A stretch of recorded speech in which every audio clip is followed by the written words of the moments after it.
нищо искам да ме вземеш на терен да се уча. И той ми каза, добре, в 10:30 си на КАП.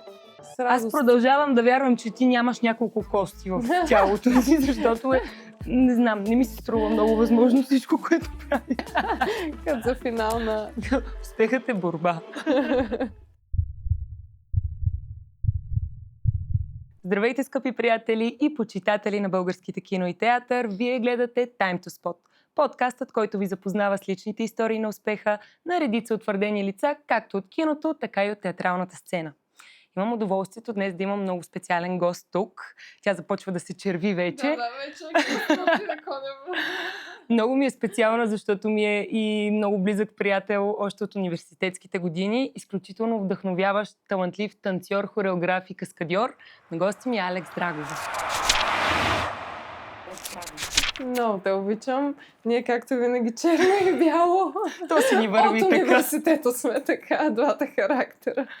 Добре си ми дошла, Алекс. Благодаря ти искрено за поканата. За мен е огромна чест да съм част от този подкаст, от твоето развитие, да те наблюдавам. Ти си за мен огромно вдъхновение, защото много рядко се срещат такъв тип артисти като теб, които стремглаво да работят, да развиват индустрията и млади таланти, което е просто феноменално. Аз съм изключително горда. Тук хората ще кажат, тия са дошли да си правят малко. Да си начеткат егото. Не, благодаря ти много за думите. И ти знаеш за мен какво си, какво вдъхновение си. И точно защото си такъв тип човек, вярвам, че твоята история ще бъде не просто поучителна и вдъхновяваща, но и много впечатляваща за хората. Благодаря. Защото аз я знам, но пък много искам и тези, които не я знаят, да я чуят. Ти. Така че първо да не те почвам от вратата за краката, да те питам как си. Прекрасно се чувствам, лятно настроение, никой не е в София и ми е перфектно, защото стигам за 10 секунди. Дори да закъснявам някъде, пак съм за 10 секунди, така че всичко е супер. Прекрасно е. Не мога да се оплача категорично. Това е най-важното, че се чувстваш добре, че изглеждаш добре. Благодаря. И да, и лятото допринася за това определено. Със сигурност. Зимните месеци нещо бяха много дълги тази година. И повлияха на настроенията. Сега ни остават едни 2-3 приятни и се връщаме към джангър. Абсолютно. Искам да започнем с теб така от самото начало, и тъй като на много места ти си споменавала, че до някъде си самоук танцор. Абсолютно. На мен просто ми е интересно да се върнем там, където за първи път се качваш на сцената и всъщност как стигаш до момента, в който разбираш, че можеш да танцуваш, в който проявяваш интерес към танците. Нали, този сюблимен момент, кога беше? Да, като едно стандартно детство, майка ми ме записва на единственото нещо, което има в града. Ние имахме 2 школи реално тогава, тя ме записа в едната. Изобщо не мисля, че някой очаквал, че нещо ще потръгне от моята танцова кариера. Аз си спомням, реално нямам супер силен спомен за това как именно съм се качила първия път, освен единствен път, който си спомням, че се сбихме на сцената в жълти патешки костюми. Оле! Направих шпагат по средата на сцената и приключихме въпроса. Може би вече на по-късен етап, когато започнаха реално състезанията и костюми, и богатство, нали, цялата тази цветност и палитра от емоции, която изпитвахме по време на тези състезания, мисля, че именно тя ме запали. И понеже нали, в малък град конкуренцията е голяма между децата, защото всеки иска да бъде най-добрия, всеки иска на годишния концерт да бъде на първа линия. Съответно, амбицията в отбора беше много голяма и наистина децата бяха страхотни и много се състезавахме, но така, в смисъл имаше си и своите и плюсове и минуси в това, но може би именно този адреналин ме запали, аз да бутам напред, съответно и възпитанието на родителите ми, че започнеш ли нещо, то трябва да бъде перфектно. В смисъл, наистина са изключителни педанти в това отношение. Руско-немска-българска школа. Нали, положението е казарма вкъщи, но пък от друга страна гради характер, който няма как по друг начин. Да, това ще да ти кажа, че в крайна сметка има и прекалено амбициозни родители, които в някакъв момент пречат по този начин на развитието Съгласна на децата. съм. Но в твоя случай явно то си се и предава.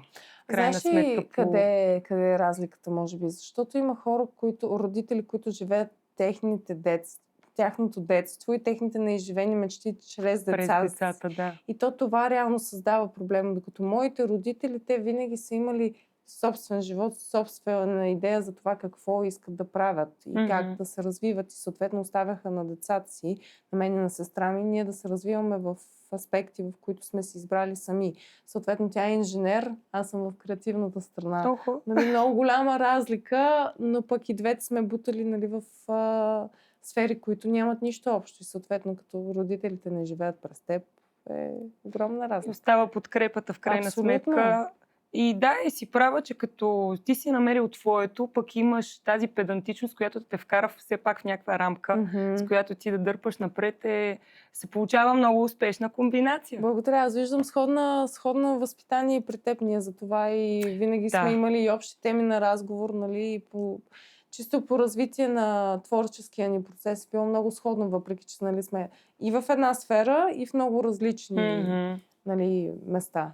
Ами аз не си спомням, при теб имаше ли други артисти в семейството? Не, никой. Ти беше само, нали? Да, сама съм. Баща ми е земеделец, майка ми юрист, вече, нали, малко по-креативна страна, тя като дизайнер на костюми, но това с течение на времето просто и се открехна, но иначе съвсем различно.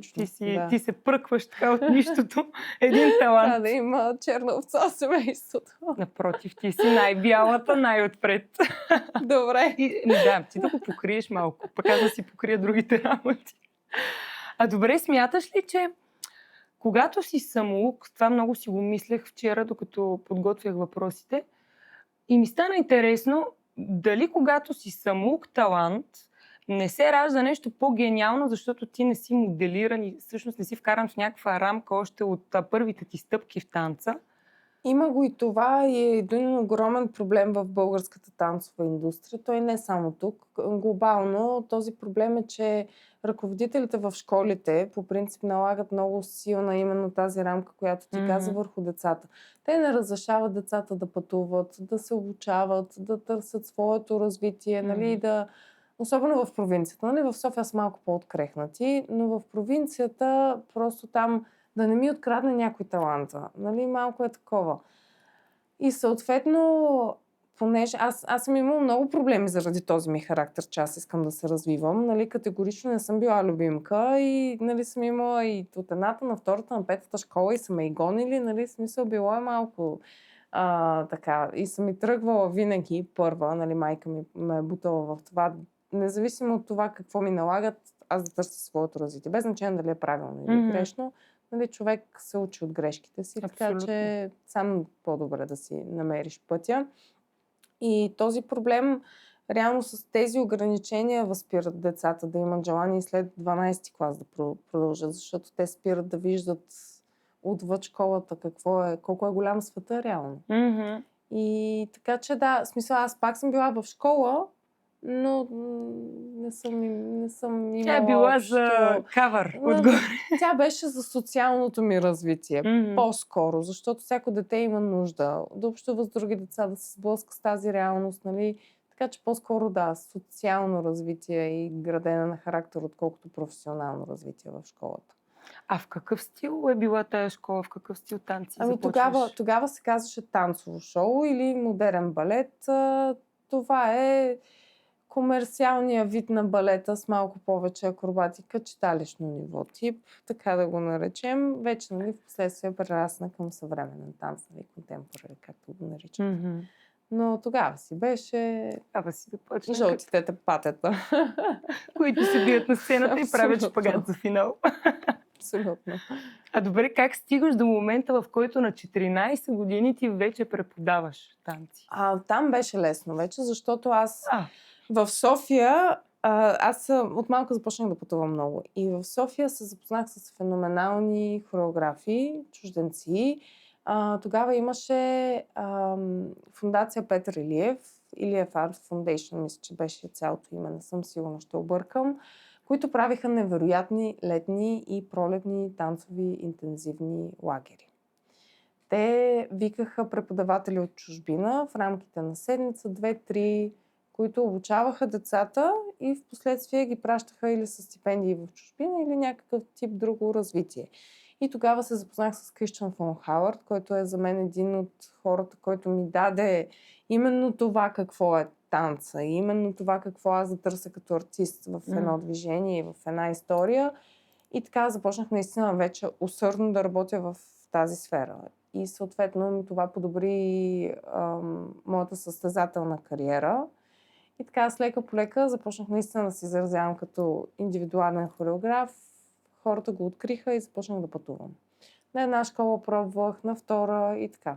Реално започнах да преподавам. На мен ми е интересно и това е нещо важно, което всъщност е тема и сега предполагам към днешна дата, но всъщност ти си била на 14 и пак си успяла и си се сетила. Кой е по-правилният подход? Да търсиш сам контакти, т.е. да си по-пробивен и да се буташ, или да, не знам, да разчиташ на това, че ще бъдеш открит, че ще бъдеш забелязан? Със сигурност няма как да разчиташ на това, че ще бъдеш забелязан, защото риби в морето има много. Такива като мен има милиарди по света и в България има страхотни и танцори, и хореографи с безумно богат опит и виждане и въобще страхотни са. Но ти ако не се поставиш на сцената, няма кой да те забележи. Наистина ти ако не отидеш и не заявиш това съм аз, това е моето виждане, ти сама знаеш. Кастинги, ако не си първи, ако не си там на 100%, няма кой да те забележи. Ти на 14 в крайна сметка си се преборила, за да стигнеш до там, да направиш контакти, за да започнеш да преподаваш. Със сигурност. Аз не съм звъняла по различни... мисълта ми е, защото и много хора така разбират. Те започват да пускат cold mailing. Нали, започват да пишат на кастинг режисьори, започват да пишат на това е компании. срещаното, да. Аз съм еди кой си на еди колко си години представлява. Приятел, няма как да стане това. В смисъл, ти трябва по друг начин да заявиш себе си. Дали е чрез събития, дали е чрез собственото ти творчество. Нали, вече в днешно време е елементарната платформа Инстаграм, където можеш да заявиш себе си. Категорично. Но колдмейлинга и нали, изпращане на звънене по телефона никога няма да проработи. Даже наскоро имах именно такъв въпрос от една ново създала се кастинг агенция, които ме попитаха, добре, ти как се свързваш с клиенти? И аз съм, по-гълъб. Да, в смисъл, със сигурност няма да им пратя имейл. Със сигурност, няма кой да го чете.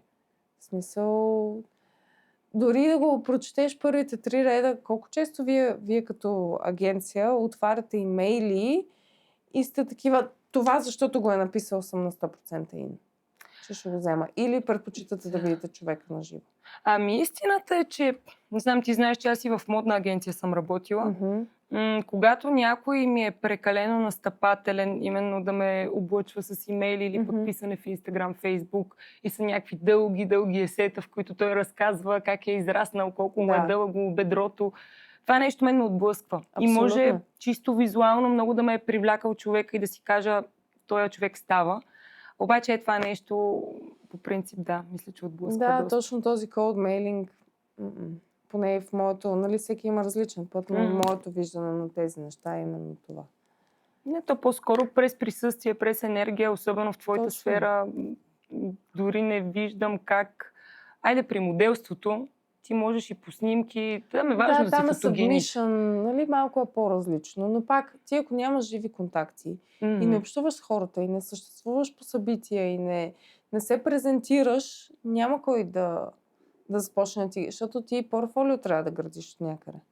Нали, освен, изключвам всички уникално редки таланти, които, нали, то с един поглед вече е ясно. И при моделите по същия начин. Нали, такива хора и на улицата ги събират. Но това са редки изключения. Говорим за масата, нали, стандартни хора, които трябва да пробиват. Каквато, нали, мога да кажа, че съм и аз, защото аз не смятам, че е талант 100%. Всичко е работа, всичко е това ти да видиш какво искаш и как искаш да си се случва в живота. Ма не смяташ ли, че пък ако си нямала таланта, колкото и да работиш, в крайна сметка все нещо ще липсва? Не, защото аз сега работя с много деца и аз виждам безумно неталантливи деца, но в течение на времето те започват да се отварят, да виждат и започват да откриват себе си. И въпросът е ти как ще преведеш своето творчество на език. Или не е въпрос какво носиш за себе си. Да, може би в певческите, нали, такъв тип пеене, музика и така нататък, да, може би има, нали, там талант, който няма Даденост, как, да. даденост. Но за мен танците, специално актьорството, въпросът е това как ти отключиш себе си, как ти започнеш да възприемаш света. Аз за танците, щом си казала, че може с много работа. Аз мога да го кажа това категорично, защото преподавам в фитнес тук в София, в който аз си бях поставила за цел. Искам да работя с хора, които нямат нищо общо с танцовата индустрия. Бях такава, аз просто искам, да, както искат, те ги наричат лелички, папички, да заповядат. Да заповядат. За мен това е огромно удоволствие. Аз изключително много се кефя всеки път, когато съм там. Защото тези жени, те влизат са отворени към света. Те искат да учат. Те искат да пробват нови неща. И въпросът на това, как аз ще подходя към тях. Как аз ще открия тяхната същност. И прогресът е феноменален. Те се справят по-добре от половината ни професионални танцори за няма 2 месеца. То предполагам, теб това те така храни душевно, когато виждаш, че един човек е дошъл с 2 леви крака, пък в крайна сметка след 2 месеца работа през теб. Когато ти си свършиш добре работата с правилния подход и така да достигнеш до тях и стават някакви резултати. Абсолютно. Не знам, на мен много често ми се случва аз някаква материя да не разбирам до край. Когато започна да я обяснявам и когато започвам да я пречупвам през различна призма, на база на това, кой стои срещу теб, ти намираш същността и вече по съвсем различен начин можеш да работиш с тази материя. То е точно на практиката на това да отидеш на психолог, защото много хора смятат, че отивайки някой ще им даде отговори на техните въпроси. Идеята, когато отидеш било то на психолог или пък на някакъв тип практики, е ти да получиш едно поле, в което да се слушаш сам, да се самоанализираш, докато говориш. Абсолютно. Така че явно и при танците така аз съм ти обещала, че искам да дойда. Чакам. И за 2 месеца да си ме направила като тебе. Айде. Заповядай с радост. Аз продължавам да вярвам, че ти нямаш няколко кости в тялото си, защото не знам, не ми се струва много възможно всичко, което правиш. Чупих ги като малка. Да ги няма. Ами хора, ако искате, да. Такъв прогрес, в крайна сметка си има цена. Слагате стъпалата под дивана и това сме го правили. Някой сяда отгоре, по възможност някой 100 плюс кила или на колената отгоре. Гимнастичките го знаят това най-добре, най-болезнено. Може ли да пропуснем тази част като да? Може. Да започнем с по-женственото, по-лекото, по-ефирното. Разбира се. Знаеш, че съм по ефира. Месец и половина се учихме да ходим в права линия, така че няма проблем. Аз никога няма да забравя в университета първите 1 или 2 лекции с нашата преподавателка Ана Пампулова. Поздрави! Тя каза, че ни гледа. Когато ми каза, знаеш ли какво е, Елена? Тогава аз някъде да се скрия. Ти си по-голямо дърво от момчетата. И много ме амбицира и тогава тръгнах на акробатика за месец и половина, за да се поразгъна и станаха някакви неща. Аз сигурно съм единственият толкова амбициозен човек, който влезе в този университет, плати с 4-те години, още първата година. Платила си 4-те? Да. Аз бях много амбициозна. Не, събрах си ги, не ходих на бал, пропуснах тук-там някакви неща. Няма такива неща, нали? Аз съм си нормален човек от Хасково. Нормален човек съм си. Да, абсолютно. Събрах си парички, платих си 4-те години и дропнах на първата. И с амбицията, че имам 10 години, с които ще завърша и никога не завърших. Ма ти още имаш време. Не минаха ли тези 10 години? Аз съм много стара. Стига не. Значи ние сме стартирали 2018. Още 2 години. Мале. Да си взема диплома, така че забрави. Няма шанс. А то трябва ли ти всъщност тази диплома на теб? Няма. Сега тук ще ме хулят, ще ме псуват. Не. Ентертеймент индустрията за мен не е индустрия, в която ти, получавайки тази диплома, получаваш развитие. Абсолютно си право. Съгласна съм за обучението, но не и за дипломата. В смисъл това да работиш с преподавателите, с това, нали, да имаш група студенти, с които, нали, да търсите пътя си. Окей. Но този документ не ти Да. дава развитието. Категорично. Абсолютно си права и всъщност тук много зависи и ти с какво ниво влизаш в университета, Мгм. защото нали, и ние сме имали примери за хора, които, да кажем, влизат, ето ти си имала сериозна основа преди да влезеш, т.е. Мгм. на тебе, дето се вика, и първата година може да ти е била излишна в насока Да. танц. Аз преди да вляза също съм имала някаква основа, нещата, които сме учили в първи курс, аз съм ги имала. Абсолютно. Да. Но имаше хора, пък, които влизат като абсолютно чисто платно и просто рантъм решават, че ще стават За мен актьори. това именно това е безумието. Нали, това не е сфера, в която ти можеш така някакси Да се събудиш и да искаш да бъдеш като Анджелина и Джоли. да си кажеш, след тези 4 години, в които аз съм в университета, аз ще бъда актьор. Не, в смисъл не работи така. Наистина не работи така. Има хора, които за един ден стават холивудски звезди. Мгм. Но това са различни случаи. Ти не можеш, за мен лично, това са сфери, които ти не можеш да седнеш да го учиш на тефтерче. Теория. Не става така. В смисъл, това са години дълги практика.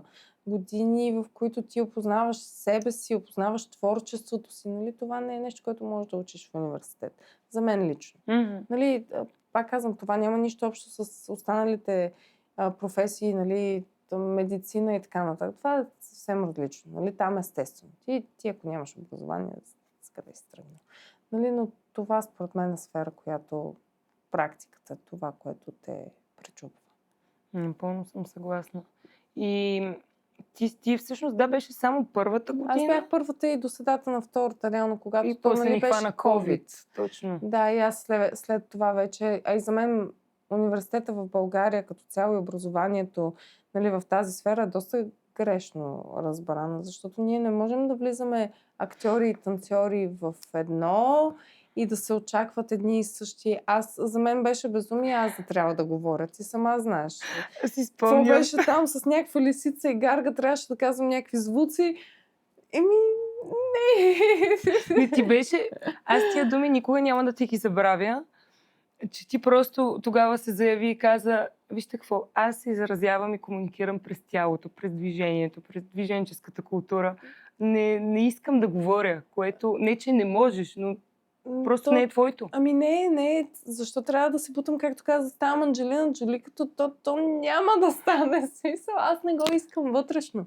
Аз не търся развитие в тази сфера. И аз няма да се бутам там, където не усещам себе си. Нали? Всеки човек трябва да открива себе си. В крайна сметка. А ти как реши всъщност да избереш да учиш там? Нали, каква ти е била идеята по-скоро? Първата движеща сила, аз кандидатствах като цяло в Техническия университет. Да започнем от това. Айде бе. Да, аз кандидатствах в Техническия университет. Матурата, която имах, беше математика. Смисъл, нали, като цяло нищо, че съм в креативната сфера. Както казах, родителите ми са педанти. Аз трябваше да бъда то във всяко едно отношение. И странно, но намерих в математиката музика и ми беше лесно.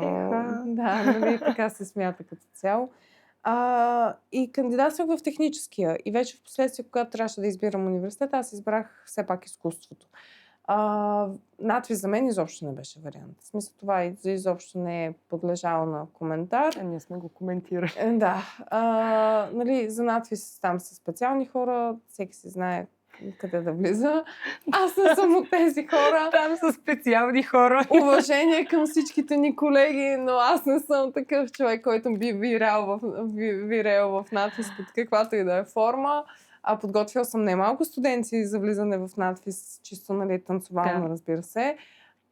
Но просто не. Консерваторията също не беше опция за мен, защото аз балетен педагог няма да ставам. Уважавам класическия балет, но това не е изкуство за мен. Аз в рамка не мога да съществувам. Съответно, варианти други в България няма. В смисъл, да, има още университети в провинцията, но... И си искаш да си софиянка. Да. Добре, някакъв айде да го кажем, положителен спомен, който ти е останал от студентските години. Нещо, с което, така, като се върнеш назад и ти става хубаво. Бог да го прости професора ни. Бог да. Малкото време, което успях да прекарам с него, смятам, че той можеше да ни даде наистина много. И за мое огромно нещастие, Цветана Манева, която така и не беше наш Ти не я хвана. преподавател. Да, аз не я хванах и за мен това е искрен пропуск. И аз много силно се надявах, много години исках някак си да се докосна до творчеството на тези хора. Нали, това е така. Ами, ние успяхме, между другото, за може би един семестър, кога то е било след пандемията, значи, щом ти не си го категорично хванала. беше след пандемията. Но пък си спомням, че тя след това не искаше да се върне на работа, тъй като се притесняваше чисто здравословно Разбира се. да присъства. За съжаление, хора като тях, които наистина са врели и кипели, Светила. да, много трудно вече можем да се докоснем до тях. Нали, не, че няма нови, но това е едно такова... Няма нужда дори от думи. Класиката. Да, няма нужда от думи. Мисля, че на Абсолютно. всеки му е ясно. Преди обаче да влезеш в университета, тогава ли е Русия? Русия беше част от училище, част от университета. 4 години. Или 3 беше? Вече се бъркам, мисля, че 4-ти, 6-ти, 3-ти, да, 3. 3 години бях в Русия за реалитито, предполагам, говоря. Да, това е много интересно, защото аз си спомням, че ти си ми разказвала, ама аз тогава въобще не съм те разбрала за какво иде реч. И сега, нали, като се зачетох и като се замислих, викам, боже. Аз изживях своята реалити кариера там. Ама то какво е представлявало точно като Dancing Stars? Не, то е като... Трудно, няма еквивалент в България, с който мога да го сравня. Или в So You Think You Can Dance, за хората, които познават танцовите реалитита. Това е еквивалент на именно това шоу. Влизат само танцори. Ние бяхме една от годините, вече дори не си спомням, 35 000 души от нещо такова безумно беше. Кастинга е бил 35 000. Кастинга, да. Съответно, ние се борим да стигнем в топ 30. Влизат само 30 танцори. Само 30 танцори влизат. Това беше безумно тежки месеци, много работа. Съответно, задачата са само за танцори. Минаваш през абсолютно всеки един стил. Ти трябва да си абсолютно универсален.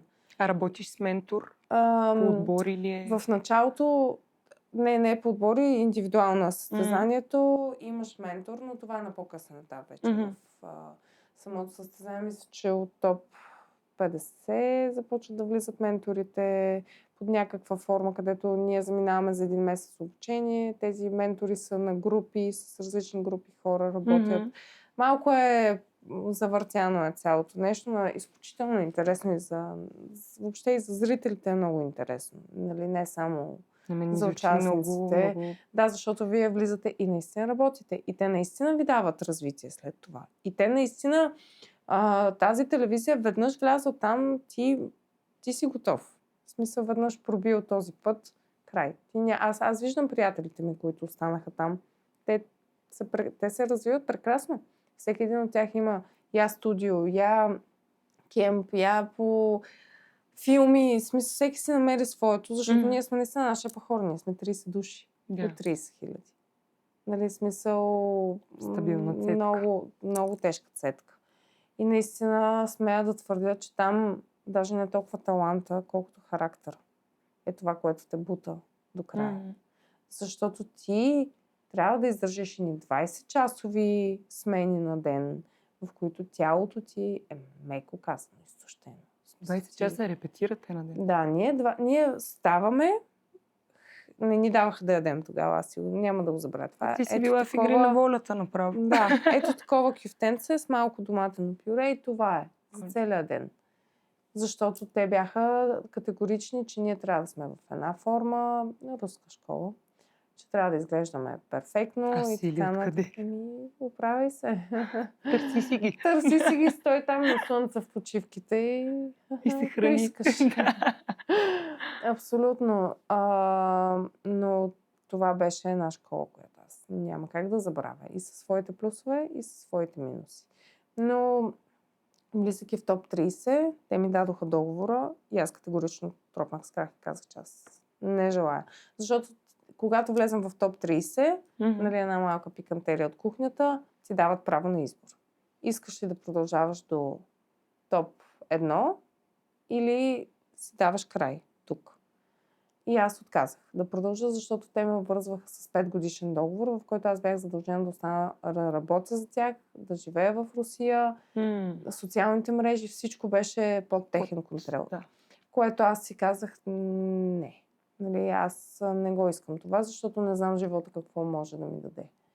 Нали, аз, да, със сигурност ще стана успешна, защото ти вече си успешна. Ти вляза в топ Щом си 30, там, да. милиони гледания. Аз си стрих всички социални мрежи от тогавашни, защото в Русия са по малко по-различен начин социалните мрежи.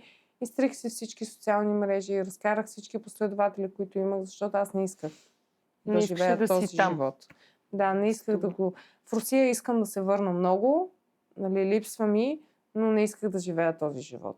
Не исках това да бъде моя живот. И тогава, този контрол. сега? И сега. Не съжаляваш за Не, избор? категорично не съжалявам. И безумно горда и щастлива съм от моите приятели, които продължиха напред. Безумно горда съм от тяхното развитие. Но просто това не е живот, който аз исках да живея. Много хубаво, че го казваш, че и след толкова години и тогава си била достатъчно осъзната да знаеш каква цена плащаш, в случая оставайки, Детското да кажеш. в мен тогава много се бореше. А тогава си на колко години? Първи път, който влязох в шоуто, бях на 16. Вече съзнателния, в който аз стигнах топ 35, мисля, че бях на 19. Това е било преди университета.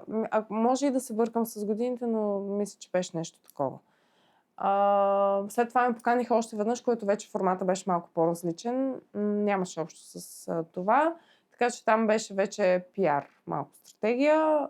То се казваше и нови танци. Нали, новите танци. Да. Така че нали, там съвсем по различен начин се стичаха обстоятелства. То не беше и толкова състезателно цялото нещо. Чисто пиар.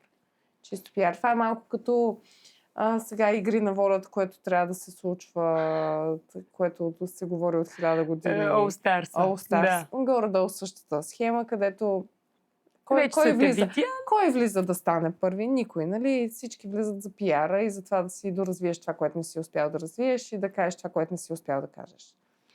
Ако успееш. Ако успееш, да. Но... Ти, значи първото участие не успяваш да стигнеш до топ 30. Не, аз бях много малка, много неосъзната. А от колко годишни са ви взимали? Ами по принцип беше 18, аз влязох на 16. Нали, смисъл... Още един показател, че си била от специалните. Борене. Просто зъби и ногти.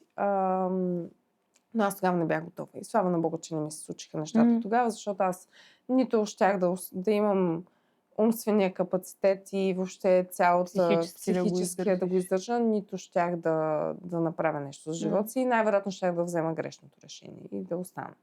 Нали, ако тогава ми се беше случило. Вече на по-късен етап, да, детското в мен беше ти трябва да си известна, ти трябва това, лице на си... Да, ама...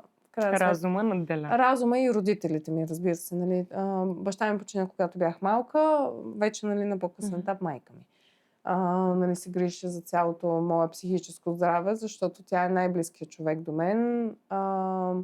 Тя ми е, меко казано, и най-добрият приятел. Нали, аз на нея разчитам за абсолютно всичко.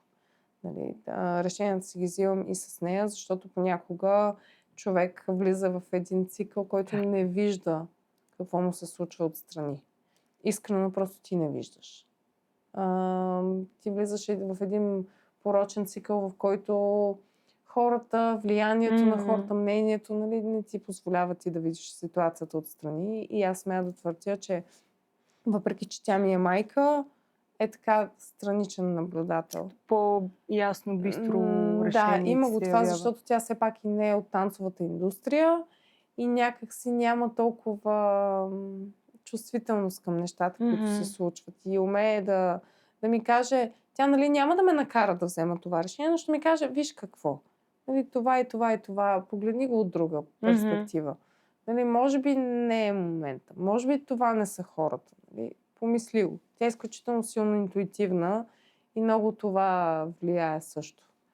Много сериозни адмирации за майка ти, защото нали, от това, което разказваш, колко амбициозен родител е и въпреки всичко, когато идва момента, в който ти имаш възможността да, както се казва, да скочиш на върха, тя осъзнава през майчинския инстинкт, че това нещо, колкото и да е уау, може да не ти се отрази по начина, по който...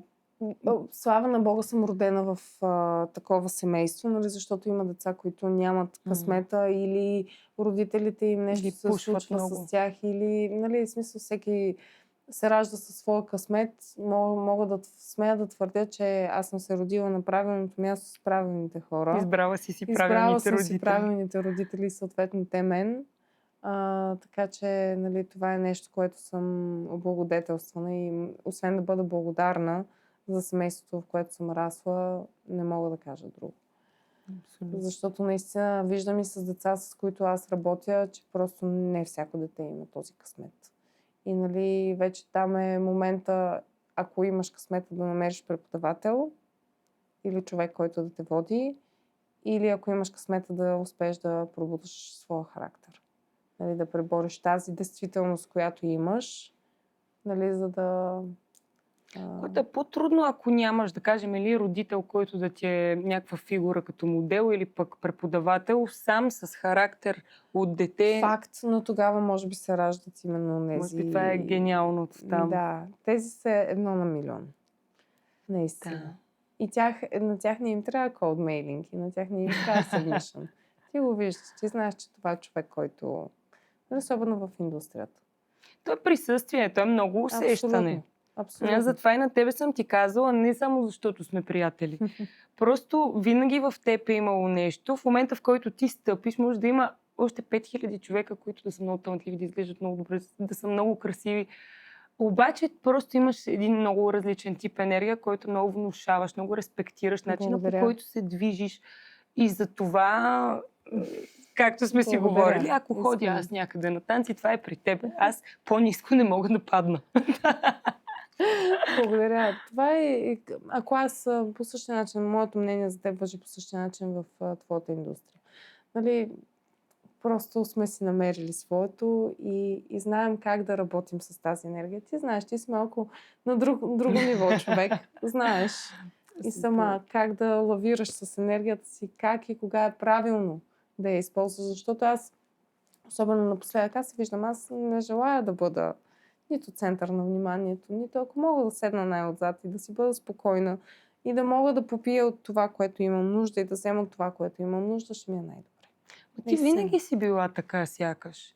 Или може би като по-малка беше някак си, може би в професионална насока повече искаше да си отпред, но пък чисто като човек в живота винаги би си била толкова смирена, добродушна, никога не си парадирала с абсолютно нищо, което имаш като възможности, чисто като качество.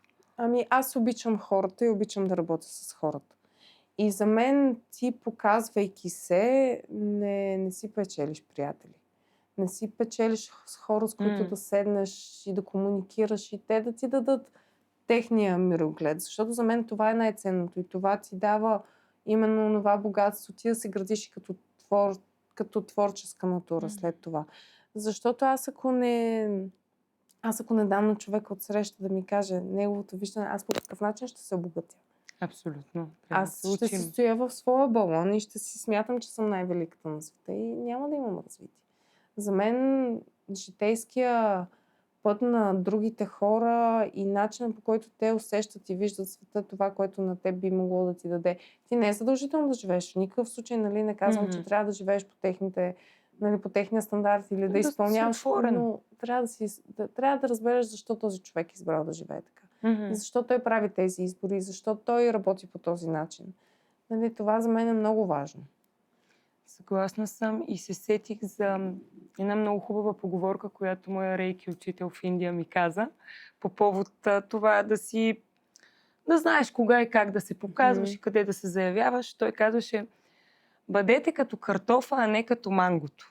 Защото картофа, когато е напълно озрял и готов за консумация, той влиза все по-навътре в земята. Абсолютно. Съответно, за да достигнеш до него, ти наистина трябва да искаш да стигнеш до картофа. Тоест, това е цетката. А мангото, колкото по-красиво и по-ароматно става, всеки може да го откъсне. Абсолютно.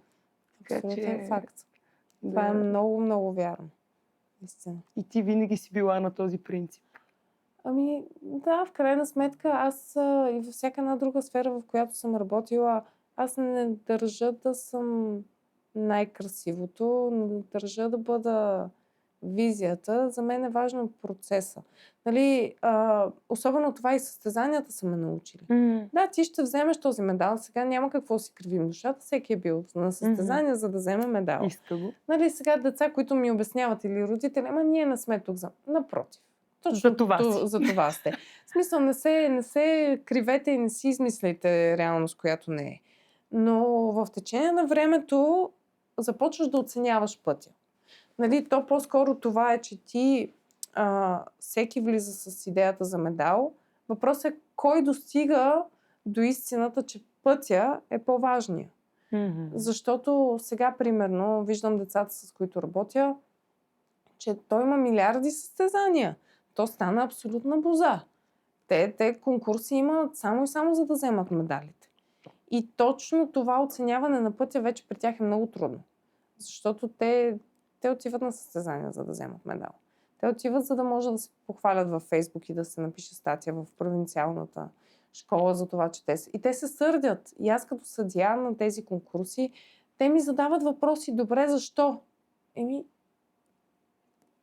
Ти си в качеството си на съдия, не си длъжна да даваш обяснение. Аз отказвам вече да ходя по конкурси и да бъда съдия на конкурси, в които аз виждам, че те са създадени с цел тези деца просто да вземат медал.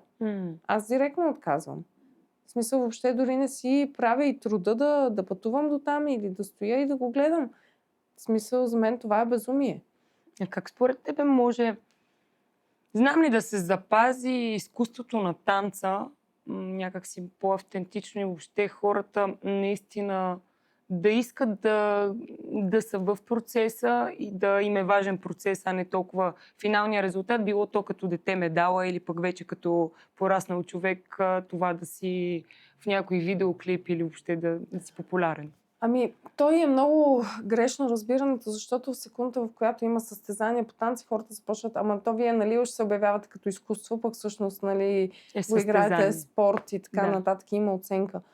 Ами да, ама то човек трябва да се гради по някакъв начин. Ти трябва да имаш някакъв... Защото танците, колкото и да са изкуство, те имат своята техника, нали така? Ние все пак трябва да имаме някакъв стандарт, под който трябва да се движим. И ти, ако не си на състезание, ти не можеш да се сравниш и не можеш да видиш в правилна посока ли се движиш. Нали? А един преподавател да ти каже, ти не си верен, ами как ще прецениш? В смисъл, нали, няколко души трябва да ти го кажат това. Yeah. И реално за мен това, от което отделя изкуството и това, което запазва танца като изкуство, е именно творческия момент. Именно това хореографското, нали, ти да започнеш да правиш разлика между елементите, които са ни задължителни, ти да имаш една база, с която да можеш да работиш, както съответно и при актьорското майсторство. Нали, ти имаш една база, без която няма как. Просто е невъзможно. И реално състезанията са тези, които оценяват базата.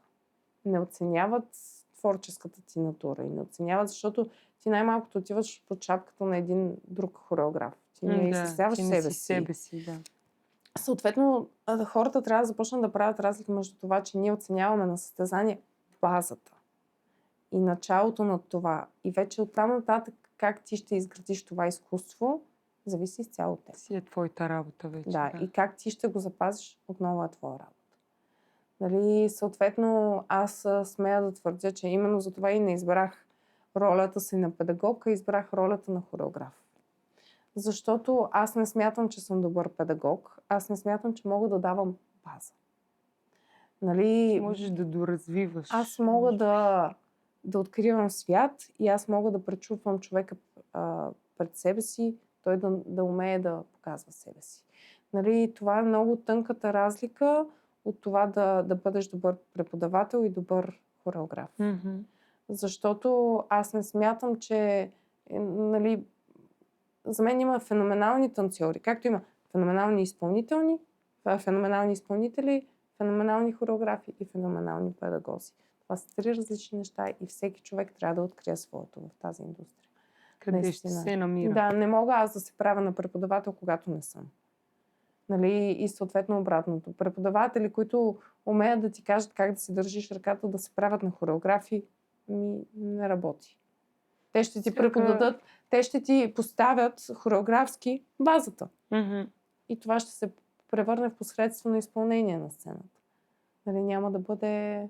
Да, и ти докато си още пък и по-малък, нямаш критичното мислене да прецениш кое какво е. Така и така си говорим за хореография. Аз си спомням през 2020 година, точно когато настъпи пандемията, че ти изкара на показ вече дебютният си спектакъл Second Skin. Което беше нещо уникално красиво. Много благодаря. И оценено и от ЮНЕСКО. Разкажи ни как се стигна до там, че ЮНЕСКО да ти предложат ти да заминеш в Париж, за да представиш Second Skin. Имах щастието да се запозная с хора, пред които да мога да представя своята творба. И те разгледаха моите материали и сметнаха, че като представител на България това представление, нали, трябва да пътува. Впоследствие го поканиха и в Русия, в Кремъл. За съжаление, тогава нещата вече лека по лека започнаха да не стават толкова приятни към там, в отношение на пътуване, визи и така нататък. И за съжаление нямаше възможност да пътуваме. Те го представиха дигитално, благодарение на COVID. Не е същото, разбира се, но за мен тази покана, ето една неосъществена мечта, нали, така да го наречем с по-прости думи. Но да, аз много се надявах и други хореографи да тръгнат по този път и да успеят да създадат същия контакт, защото ЮНЕСКО е една платформа, която ти дава. Отваря ти врати, категорично. Връзки, общуване с хора и така нататък. Така че, да. Много впечатляващо. Аз ти пожелавам някой ден, в крайна сметка, да отидеш и да го изпълниш там. Надявам се. Надявам се, ако не с моите деца, нали, ученици, това да се случи. Аз не искрено ги възприемам като мои деца, защото аз давам 100% от себе си за тях. И за мен, аз и с родителите им, защото в крайна сметка аз не се правя на техен родител, но смятам, че човека, който стои срещу тях, трябва да има първо връзка с родителя и второ те заедно да гледат в една обща цел и да искат да развият това дете. Да има и подкрепата, и мотивацията, правилната и подхода, което в днешно време на някои места много липсва. Факт. За Second Skin исках да те попитам за хората, които не са го гледали, как би описала мисията и това, което стои зад самия проект? Тогава и живота ми, аз като цяло, нали, колкото и цветно така хубаво да го разказвам, съм имала изключително тежко детство, нали, с изключително различни перипетии, с много тежко, със сигурност тежко детство. И за мен Second Skin беше именно тази втора кожа, която аз обличах върху себе си всеки път, когато на мен ми се налагаше аз да бъда силна. И всъщност ти никога не спираш да носиш своето бреме и ти никога и страховете и всички тези премеждия ти не ги оставаш някъде там. Ти не ги закопаваш. Те винаги остават част от теб. Нали? И ти или се научаваш да ги носиш, или те те поглъщат. Да. И реално, представяйки този именно спектакъл, аз исках да разкажа тази история, в която хората носят своето второ аз. Своята втора кожа и те живеят с нея. И има хора, които избират да работят и да използват своите слаби моменти и хора, които се смачкват. Или го ползваш за акумулатор. Абсолютно. Това цялото нещо, или то наистина просто те изяжда. Аз смело мога да твърдя, че аз се научих да нямам страхове. Аз наистина нямам страхове. Аз не се плаша от нещо. Нали, разума е едно, страховете са друго. Нали, в това аз се оплаша да тръгна към някой да говоря с някой. Не трябва да бъде така. Ти използвай го като сила това ти притеснение, да го наречем. Защото аз не искам да го наричам всяко едно нещо, което, нали, имаш страх от буби. Не, ти се притесняваш да не те охапе. Смисъл така да го наречем. Защо трябва да се страхуваш от друго създание? Знаеш ли, то е неразбиране към неизвестното. Именно, много правилно го каза. Това. Именно, много правилно го каза. И аз от тогава буквално точно ми описа мисълта. В секундата, в която ти разбереш, че всъщност нямаш с какво да се бориш, а трябва да работиш с него, а не срещу него, а с него, е разликата. Да. И че всичко е тук. Точно така. Ограниченията си ги слагаш ти. И във всяка една индустрия, в която съм започнала и съм работила, нето си го имаш и без да питаш. Да. И в крайна сметка тук с предния гост, всъщност мисля, че го говорихме точно, че когато не опиташ, ти със сигурност знаеш, че отговора да, ти е 100% не, но когато има вариант, в който 50 на 50 да чуеш едно да, Да, по-добре абсолютно. опитай. И ако те е страх, как ще станат нещата? Ами, нали знаеш, страхливите хора не ходят в гората. Който го е страх от мечки, си стои вкъщи. Да. Но всяка една индустрия, нали, въобще в шоу-бизнеса, изисква смелост, изисква много често да излизаш от рамката, в която си, в която обществото те е поставила, семейството, ти самия, защото ние колкото и да се отваряме всеки ден, имаме някаква втора кожа, както ти го наричаш. Абсолютно. И тя е много съобразена спрямо средата, в която ще бъдем, спрямо хората, с които ще бъдем. Особено в нашата индустрия. Ние сме изключително изкуствени Вълк. хора. Но и сме абсолютно изкуствени хора сме. Ние всеки ден се напасваме. Да. Всеки ден ти трябва да играеш. Аз нямам нищо против с това нещо. Който иска да ми обяснява, нали, че си фалшив и така. Не, това е супер. Ти се научаваш да се напасваш спрямо хората, които са покрай теб. Това не значи, че това не си ти. Това не значи... Това е част от теб. Абсолютно, всъщност, да. Абсолютно. Ти трябва да умееш да лавираш с тези си емоции. Не можеш да отидеш на някакво изключително ексклузивно място по джапанки и да показваш себе си, нали? Не става. Абсолютно. Трябва да бъдеш фалшив, трябва да се накончиш, трябва да бъдеш това, което не искаш да бъдеш, за да можеш да бъдеш част от тази сфера. Ами да, и в крайна сметка ние сме си някакъв микс от неща, защото това, което си ти най-вече, в някои случаи наистина не работи за теб. Докато ако ти имаш възможността да изкараш нещо, което смяташ, че е маска и че не си ти, значи все пак го имаш в себе си. То иначе няма да ти се получи ти да го направиш. Абсолютно. И другото, което е, хората се променяме. Може би сега не си това ти, ама не знаеш след 2 години дали няма да си това ти. Нали, има хора, които се подиграват на богатите хора, които носят маркови дрехи и така нататък. Ами добре, ако ти имаше тези пари, нямаше ли да се обличаш по този начин? Нямаше ли да изглеждаш по този начин? Нямаше ли да искаш да имаш, да притежаваш, да харчиш? Нали, това е въпрос на развитие, въпрос на това как ще се случат на теб нещата в живота. Всичко е въпрос на гледна точка. Абсолютно. Просто гледната ни точка е различна в различните етапи от живота. Като заговорихме за различни индустрии, сега е време да те подпукам малко и за киноиндустрията, в която ти влизаш като каскадьор. Да, аз влязох като актриса. Така ли? Ако трябва да сме честни. Да, много смешно. Реално бяха пуснали кастинг във Фейсбук, където аз бях категорична, че повече няма да кандидатствам по Фейсбук кастинги, защото отидох 3 пъти на реклама за тоалетна хартия и си казах, че аз повече няма да кандидатствам. Не искам повече тоалетна хартия. Не искам повече тоалетна хартия. Мен няма да ме вземат никъде. Тропнах с крак и казах, че аз във Фейсбук повече. Измамиха ме 3-4 пъти и ми взеха от тези кастинг агенции там с таксите 40 евро. Аз съм била на по 15 години. Да. Ти говорим за тези времена. Те сега продължават да ги имат тези хора. Взимат си такса 40 евро и са такива. Аз ще те направя звезда. Приятели. Когато си на 15, някак си много ти се иска да вярваш. Да, иска ти се, но не става така, за съжаление. С тези безумни картотеки, които се плащат навсекъде. Да. Нали, ясно ни е на всички.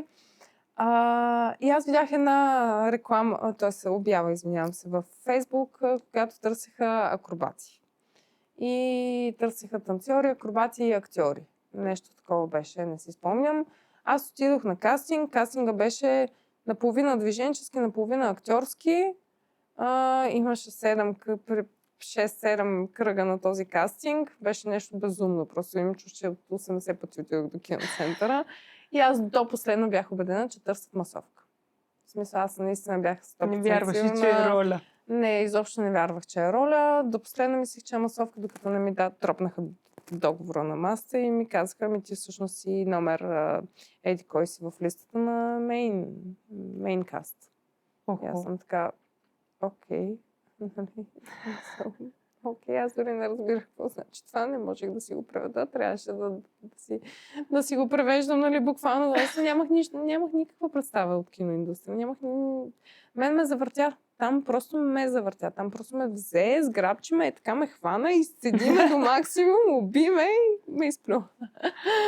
Коя година? 2019-2020, нещо такова. Вече ми се губят малко. Точно когато в университета беше, да. Реално, в май втората година на университета, защото аз си спомням, че... Аз си спомням, че нещо нещо тогава беше. Да. Пак след COVID е било. Да. Даже си беше по време на COVID, защото нас ни карантинираха. Ние бяхме, целият филм сме били под карантина, така че смисъл, аз живеех в хотел в центъра на София. Мене вкъщите ми на 2 минути, нали, но не мога да се прибера. Аз съм на хотел, да, all inclusive. Глупости. Да, и аз реално, примерно кастинга беше юни месец, филма трябваше да се снима септември-октомври, нещо такова си спомням, чисто като, нали, лято-есен. И аз времето между кастинга и между снимките, тъй като това беше работа с режисьора, защото той трябваше да гради образа ми. За мен това беше някакво безумие, нали, че на мен ми се случва. Това всъщност кой проект, как се казва? Cobweb. Да, той беше даже за мен безумие, но вече 4-та или 3-та поредна година е топ 1 на Netflix за хорър филми по време на Хелуин. Пълно безумие. Там си много як. Пълно безумие, но все тая. И реално тези няколко месеца, в които аз се подготвях за тази роля, аз ходех в киноцентъра всеки ден. И се запознах с каскадьорите. А преди това мисля, че бяхме снимали Дуа Липа, това, за което не искам да говоря. Все едно не се е случвало. Не съм го казала.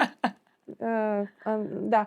И реално аз там тогава се запознах с каскадьорите и искам.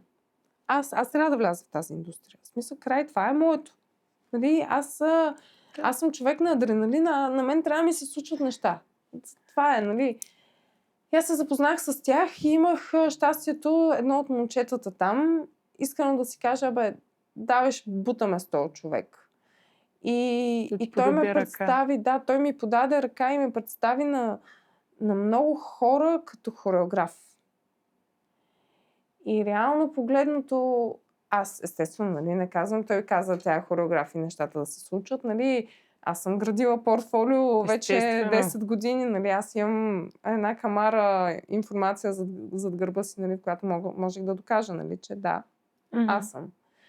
И се случиха нещата, че аз поех реклама една.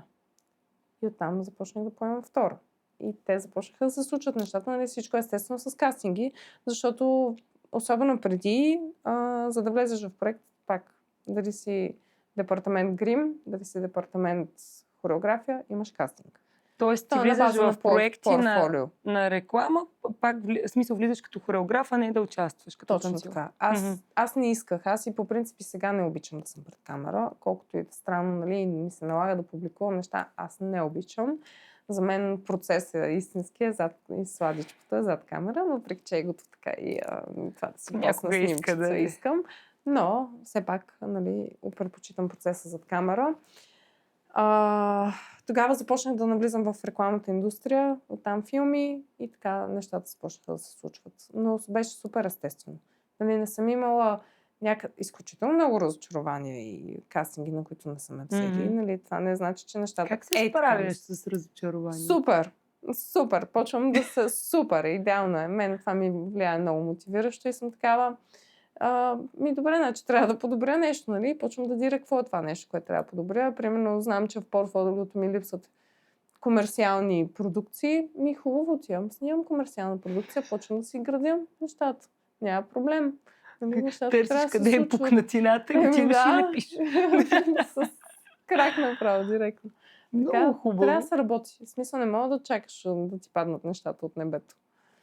Абсолютно, обаче пък, нали знаеш, че тук е колкото и да чуваш не и колкото пъти да ти се случи, в крайна сметка хората на изкуството сме много Его. много сме раними, много това е, докато дойде момента, в който ти наистина да си свалиш егото пред себе си. Остави ги другите хора пред себе си и да си кажеш, добре, окей, не е за мен, не е мой. Аз и това не разбирам, особено в твоята прекрасна сфера с актьорите.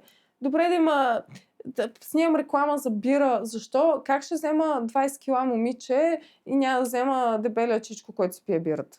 Нали? Аз не разбирам защо хората влизат с тази нагласа, че това като не са ме взели, някъде съм най-лошия актьор на света. Не си подходящ персонаж. Абсолютно. В смисъл, това е преди всичко. Ти не си подходящ, режисьора не те вижда. Това не значи, че ти не струваш. Това не значи, че ти нямаш талант. Това не значи, че не си работил достатъчно. Аз не го виждам този човек да бъде за тази роля. Накарай ме. Много е субективно, да. Много е субективно. Кой, къде и как се усеща. Даже и режисьора може да бърка. Но като не го усеща този човек, не го усеща. В крайна сметка това е взаимен процес. Не е само до таланта и до уменията ти. Те са включени толкова много абсолютно. И те графи. се сърдят и спират и се отказват. Аз повече няма. Добре. Значи нямаш характер. Знаеш, аз колко пъти съм го казала това нещо и в някакъв момент ти просто... Ама характер, нали? Но си минава си през тебе и после си каже, нали, минава примерно една седмица и си каже, сериозно ли? Да. Малко като хората, които спират да пият. До следващия повод. Това ми е нещо, което ме движи мен цял живот. Една врата се затваря, друга се отваря. За по-добро не знаеш, винаги е за по-добро. Винаги е за по-добро. Всичко се случва... Нали, то не е нужно някой да умре, нали, затваряйки се с тая врата и нещо това да е лошото. Нали, ти не знаеш какво е. В смисъл, ти можеш на много по-късен етап да разбереш къде е бил позитива. Това е както търпение. С това, което си говорихме за руското реалити. Да, нали, вратата я затворих. Нали, може би тогава съм изпуснала нещо. Обаче, ето колко неща. Щях ли да съм в киноиндустрията? Щяха ли да ми се случват всички тези невероятни неща, ако аз тогава бях влязла за тези 5 години? Защото, примерно, нали, 2019 и 2020 съм била в това шоу. Ето мен 2025. Аз за тези 5 години съм заснела една камара продукции. Американски. Или да сравня с това да стоя в Русия. 5 години. Да, обаче лошото е, че ти тия неща ги виждаш като мине времето. Точно, но трябва да се довериш на живота. Си без доверие те изяжда понякога. Абсолютно, ама ние така не оценяваме. Ние така не оценяваме живота си, не оценяваме това, което ни се дава и не виждаш пътищата, по които можеш да вървиш, защото си задълбочен в това да страдаш върху изпусната възможност. Да. Така е. Така сме устроени хората по принцип. Въпросът е, че тук вече идва тая осъзнатост, която те кара ти да се стегнеш и да си кажеш, чашата не е наполовина празна, тя е наполовина пълна. Предпочитам да го виждам така. Абсолютно. И това е още нещо, нали, което мен ме движи. И винаги го казвам на всяко интервю, на всеки подкаст, на всяко едно мое гостуване. Винаги го казвам. Добре, хубаво е да си слагаш цели в живота, но не трябва те да са ти фикс идея.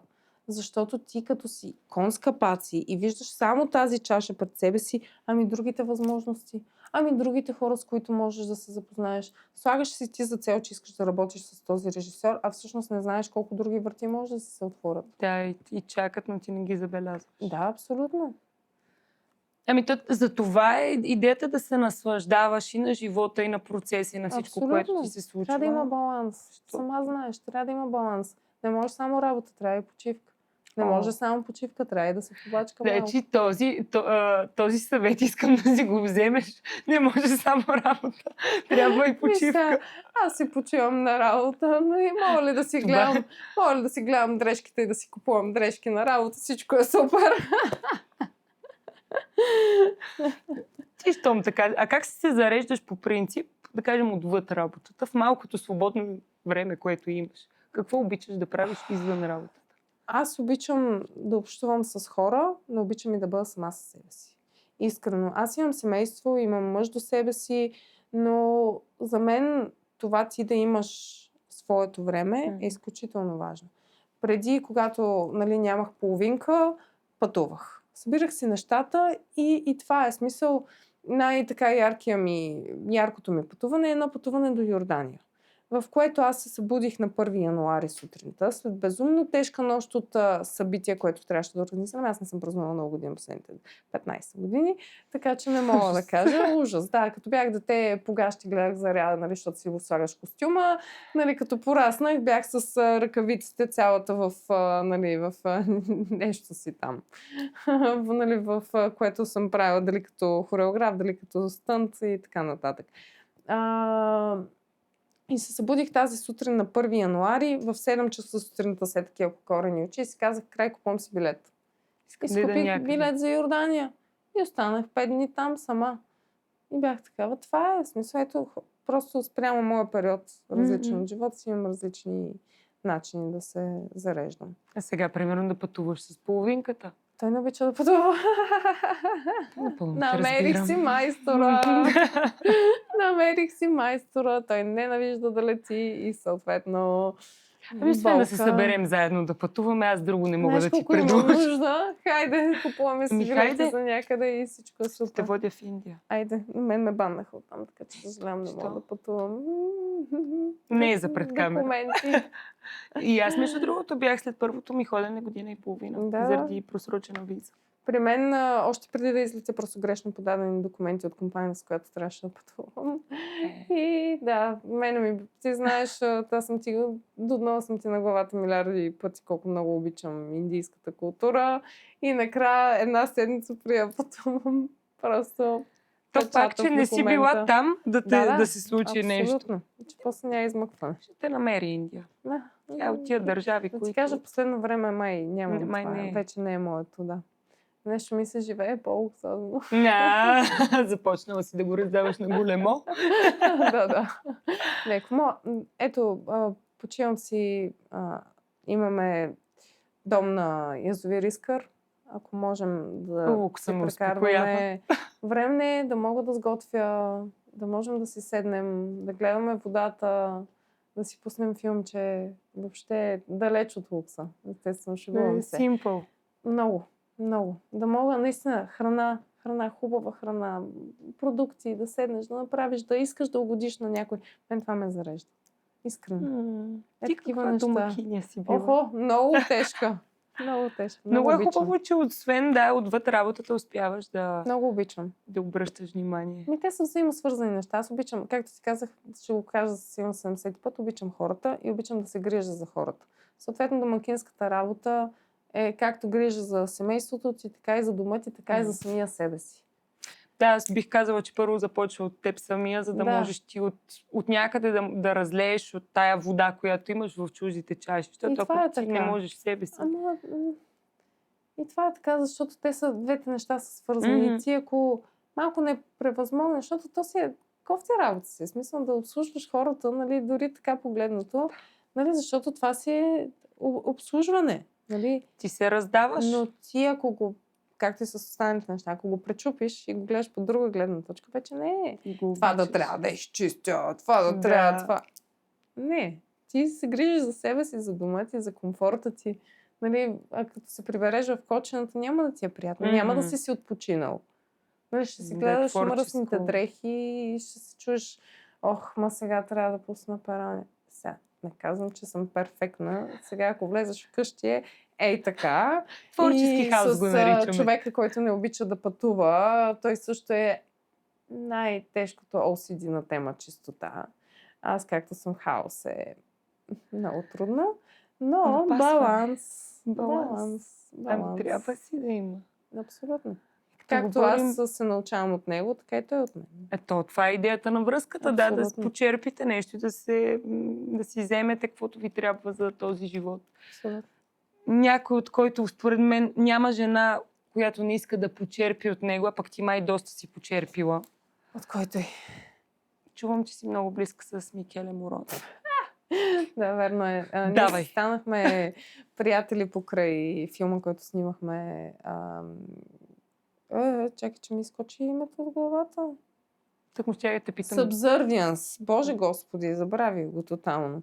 С Меган Фокс и с него, с нашия господин. Аз бях дублер на Меган, асистент, координатор също така.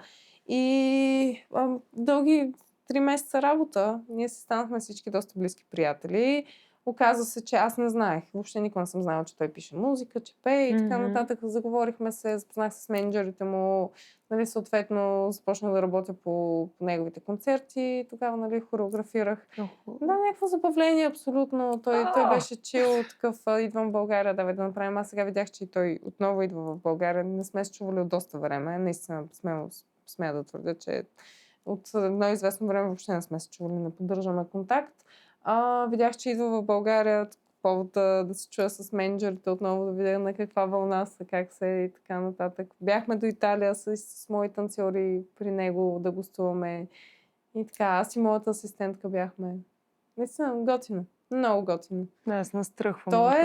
Той е изключително такъв позитивен човек, семейен, има дечица, забавен, нали. Повече, не е моят типаж мъж. Аз си имам мъж, на който си го обожавам във всяко едно отношение. Но той предполагам идеала за много жени. Аз за това го казах така, защото... Така че Мацки май сега е свободен, така че... Ами нападайте, който е свободен. Преди това беше с млада мадама, с голяма разлика, така че не знам какво да кажа повече. Много хубаво. В смисъл, какво е усещането, когато... Ние не сме се чували от много време с Микеле Моро. Не се едно с мен не си се чувала тук от 2-3 месеца.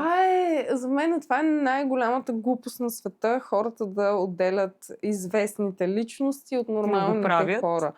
С какво за Бога това, че ти просто печелиш повече пари, те прави...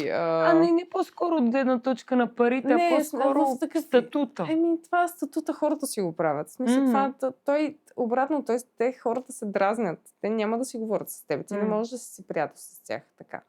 Нали, за мен той си е обикновен човек, както и с всички останали хора, с които аз съм работила. Нали, хореограф съм била и на 50 Cent. Нямаше да ми се случи това, ако аз бях в небесата и си мислих, че той е... Притреперваше. Супер, човека просто е бачкал. Човека просто е успял. That's it. В смисъл, късмет, работа, талант, всичките тия неща, за които си говорихме до момента, те просто на него са не се случили. Той просто се движил, се стигна до тях. Да. Но това не го прави по-малко човек или по-малко с нормално отношение към живота и с нормалното желание да има нормални приятели, които да не са известни и които да не трябва да слага втората кожа. Защото ще припаднат около него. Точно така. Да, в смисъл най-вероятно, ако не знам, аз може би Том Ханкс ми е любимия. Може би него, ако го видя, ще припадна и него няма там да не мога да бъда професионалист. Не, там няма да мога, там си ще пусна сълзичка. То може би зависи до каква степен на кой колко се възхищаваш. Абсолютно. Пак ще ми се наложи да работя като професионалист, но ще си го имаш това малкото разкладниче. Трепета. Да, просто тази някакси слагането под общ знаменател, те са звезди и трябва да ги възприемаме като звезди. Има само на небето. Точно така. В крайна сметка. Точно така. Просто има, както ти каза, хора, които много са работили за успеха и го задържат и такива, които им се възхищават. Абсолютно. Като говорим за успеха, ти как виждаш успеха и какво за теб е той? Ако можеш да му кажеш едни 3 стълбици, по които смяташ, че без тях няма как. Успеха е много субективно нещо, защото в даден период от живота ти нещо ще бъде успех за теб, в следващ момент ще си кажеш, че то всъщност беше пълен провал. Аз съм, особено след като напуснах киноцентъра, защото аз живеех там, буквално. Спомням си го този период. Да, аз се отдръпнах не защото по някакъв начин съм се карала с тях или нещо такова, просто видях, че всъщност живота ми не е само киноцентър. Не искаш да е това само. Да, и започнахме да разработваме и много бизнеси, и много различни подходи. Нали, с моя мъж тръгнахме в много различни сфери и си мислихме, ние започнахме нещо гигантично, нещо много мащабно, което много хора не вярваха, че ние ще направим. Ние направихме, последствие се отказахме от това, защото ние можехме да стигнем, не искам просто да коментирам нали, какво е било. Хората от индустрията най-вероятно знаят. Но ние си казахме, не, всъщност това може би ще бъде успех, но след време ще бъде много голям провал. Затова, нали, казвам, че къде да стъпиш. Абсолютно, затова успех е нещо много субективно и наистина много зависи от това какво искаш да се случи. Мгм. Нали? Да, ако си спортист, може би имаш някакво ниво, което гониш като успех. Но нашата сфера, нашия живот, много е трудно да се поставят такива рамки. Какво е успех? Защото, ето, примерно, да кажем, нали, не за себе си. Тръгвам, искам да стана актриса. Смятам, че за мен успеха ще бъде да стигна ниво на Никол Кидман, примерно. Да. Нали, това за мен ще бъде успех. Да, ама аз не го стигам. И аз не мога да бъда Никол Кидман. Нали, аз не мога да достигна този успех.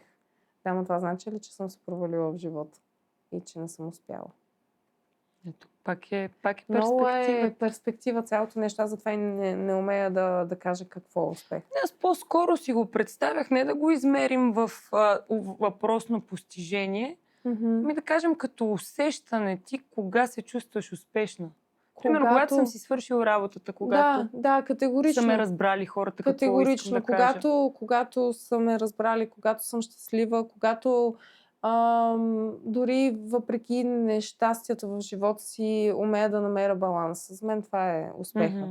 Да намериш баланса и да успея да превъзмогна дадена ситуация. Това със сигурно за мен е успех. Пълно се съгласявам. Да, когато си бил слаб в даден момент и не си намерил силите, но в последствие си ги намерил, успял си, нали? Това е успял си. Успял си. Да. Кратко, точно и ясно. Да. Ако можеше да дадеш един съвет на хората, които ни гледат, защото имаме много млади хора, които тепърва ще тръгват по твоите стъпки, нещо, с което да ги вдъхновиш и мотивираш. Да не се ограничават. Наистина да са отворени към света. Да са отворени към хората, да умеят да слушат, да умеят да разбират. Защото за мен това е много важно. Нали, аз пак може да не отварям друга тема, но имала съм много хора, с които съм се карала и не съм се карала с тях, защото те са били лоши характери, а просто защото не съм ги разбирала. Mm-hmm. Просто защото не съм искала да ги разбера. И сега нещата са ми много по-лесни. Ако искаш да се караш с мен, карай се, няма проблем. Изпей си го, излей си го, аз ще те изслушам. Ще се опитам да те разбера, може би не съм съгласна, но ще се опитам да те разбера. Така че това е, да сме отворени един към друг и към света най-вече. Да, и това, което каза за скарването и въобще за такъв тип ситуации, че е много важна твоята реакция. Абсолютно. Защото всеки може да дойде и да хвърля някакви неща по тебе, като думи, и трябва енергия. Да имаш предвид, че хората не е задължително да това да е лично към тебе. Не знаеш на този човек какво му се е случило през деня. Не знаеш дали е сега не са го блъснали на светофара и не е изнервен. Да го прожектира към теб. Абсолютно, абсолютно. Остави го и когато дойде момента го изговорете. Ако наистина има проблем, то ще стане ясно. Нали, както и в битовите скандали между двама души. Нали, това, че сме си покръщели в колата 5 минути, това не значи, ние не се обичаме. Да, и че е края не значи, на връзката. Че да, имаме проблеми и край, и ние сме ужасни характери и трябва да се разделяме. Не е супер. Човек има нужда да си изкара емоцията за Бога. Има нужда така да си повикаш. Аз сега му се навиках на моя, примерно. Това е. В смисъл, човека не беше виновен, ама аз си го изкарах. Ти си имала нужда, за да можеш да не ми викаш на мен сега. Ето, виж как хубаво си говорим. Това е баланса. Точно. Сега ще ми се посърди 5 минути, ще му се извиня, ще подвия опашка и ще мине. Почваш за женските схеми. В крайна сметка, защо сме жени? Нали? Трябва да си умеем с тия неща. Да лавираме, естествено. Да знаем как. Трябва да има. Иначе не е интересно. Ако всички вървяхме по правилен път и нямаше да е интересно, живота нямаше да е това, което... То без предизвикателството, без трудностите няма никакъв растеж, така че... Абсолютно.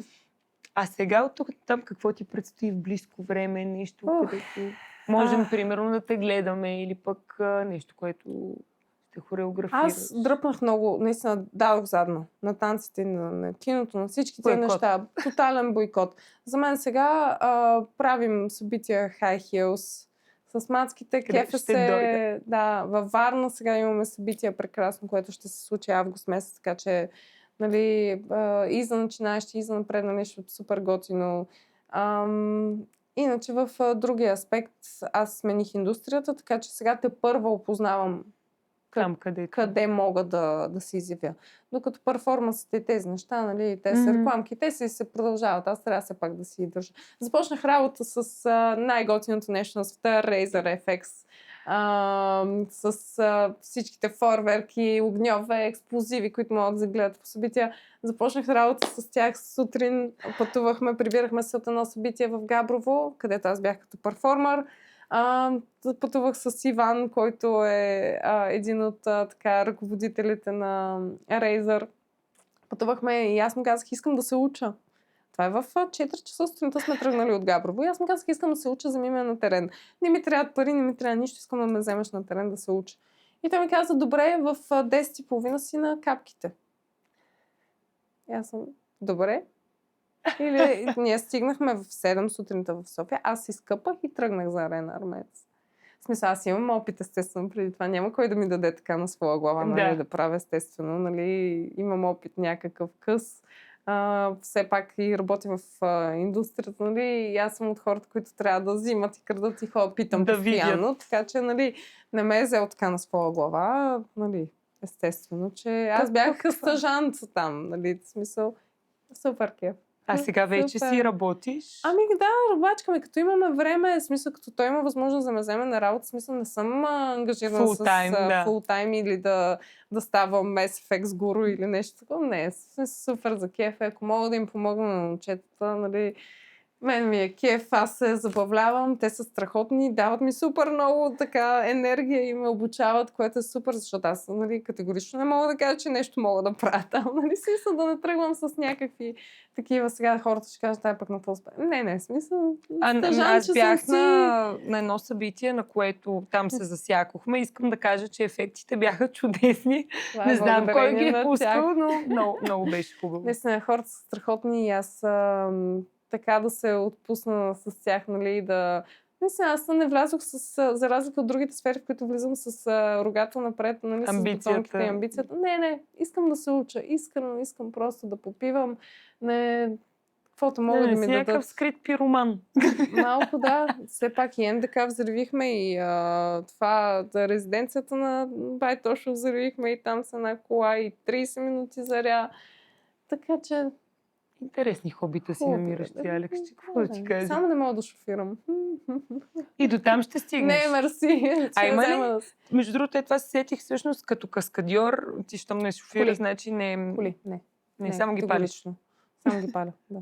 А искаш ли да се научиш заради каскадите? Аз в смисъл, сега някой, като ме гледа пак, ще ми каже, пак поговори. Шофирала съм, мога, нали, няма да се убия. Да, но не. Не е твоето. Не искам. Познавам си характера. Аз знам, че кача ли се зад волана, на втория ден съм се убила някъде. В смисъл, просто се познавам.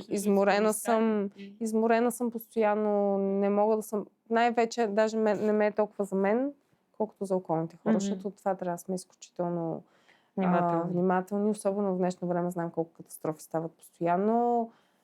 Трябва да се пазим един друг. Аз знам, че не мога да нося тази отговорност за другите хора около себе си. За мен е както и да иди, дойде, нали, ако един живот си замине, то си е по твоя вина.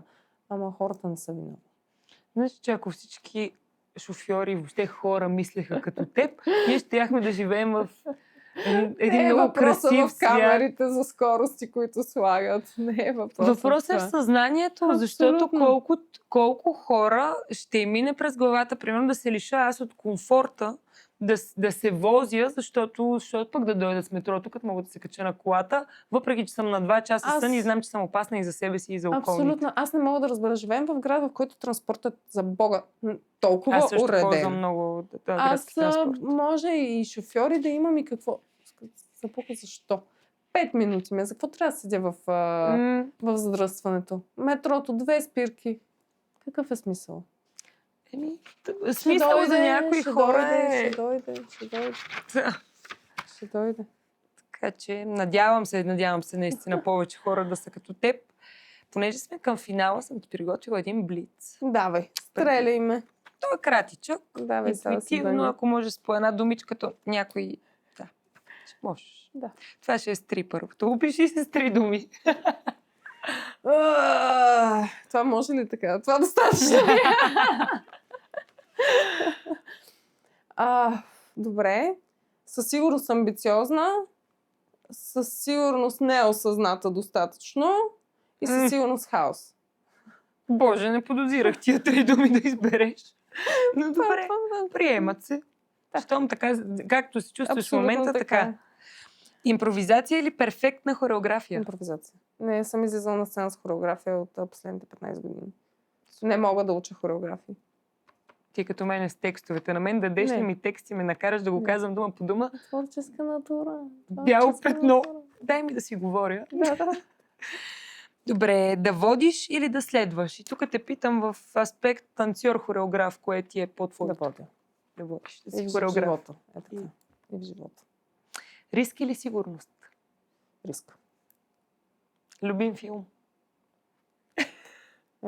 Значи от, не знам кой клас казвам, The Green Mile и ще си остане. Той е уникален. В смисъл имам ужасно много, безумно много филми имам, които обичам, но това ми е един от любимите филми. Той е много с послание, много е много. докосващ. И книгата е феноменална и филмът е феноменален. Актьорите, разбира се, дават. За мен актьорите дори дават повече в този филм, колкото книгата. Това може би смело мога да го твърдя. Много хубаво. Танцът е? С една дума. Танцът е... Какво е танцът? Свят. А успехът е? С една дума. Борба. Добре, хареса ми. Силно беше. Като за финал на... Успехът е борба.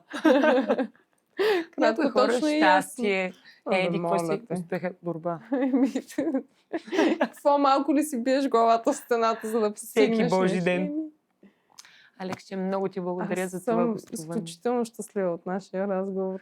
Надявам се и на всички, които ще го гледат, да им бъде толкова приятно, колкото на нас ни беше, защото то просто си се усеща някаква лекота. Абсолютно. Всеки път, когато когато ми се случва такова нещо, наистина. Ако се виждаме по-често, може и да ни се случва. Не, наши, може би тогава няма да се случва, няма да имаме за какво си говорим. Виж, така веднъж на високосна, ние горе-долу така, да се засечем на някое място и да си обменим какво се е случило последните 1-2 години. Ние добре. Колко от нашите приятели са се оженили, са имали и са забременяли. Да, истината е, тук сега не знам дали като за финал да им го разкажа това, че ние бяхме една страхотна компания от 4 мацки в университета. И тогава теглихме чоп, то всъщност залагахме коя ще се ожени последна. Помниш ли? Да. Въобще коя семейство, да. Сега чакаме да видим. Чакай да видим коя ще е. Интересното е, че за сега класацията върви много-много. Ще видим на къде и с бебетата ще е така да видим. Да. Всяко нещо с времето си. Чакай сега, ние не сме сложили в ония бас, обаче коя първа ще се разведе, така че да видим. Трябваше. Коя най-много ще остане, така че то брака няма значение. Важно коя ще задържим. Дължината. Айде да си го вкараме в клаузата в чата. Сега ще пиша в чата, в който не сме писали от 100 години. Ние щяхме пак там някакви разбирания, но ще се оправи. Да. И да ти благодаря. Освен да ти благодаря, искам да ти пожелая всичко, с което се захванеш, защото ти можеш всичко. Ти от хобитата ти през амбициозните ти проекти, през абсолютно всичко, което се завърти около тебе, ти влизаш и го изяждаш, ама с такава лекота, с такава енергия, че просто дори не знам дали трябва да ти го пожелавам, но да ти изпратя така моята енергийна подкрепа да ти се случват тези неща. Връщам ти. Толкова много любов. Приемам. И наистина да продължаваш да вдъхновяваш просто с присъствието си. Благодаря ти искрено. И всички успехи, които имаш, всичко, което ти се е случило, го заслужаваш на 1000% и заслужаваш да се удвои, утрои. И наистина си пожелавам повече хора като теб. Скромни, добри, осъзнати и в същото време толкова пробивни, защото е много трудна комбинация. Благодаря наистина за тези думи. Наистина значат ужасно много за мен. После ще се нагушка. А сега да благодарим и на нашите спонсори от Lotus Event Center в град Варна, които стоят зад финансирането на нашия подкаст и разбира се на X-Art Creative Space, в което помещение се намираме и те отговарят и за нашето заснемане. Благодарим, разбира се, и на вас. Ако това, което правим, ви допада, харесайте, Абонирайте се за канала, ударете камбанката, коментирайте и ни помогнете да достигаме до повече и до правилните хора. Благодарим ви и до нови срещи!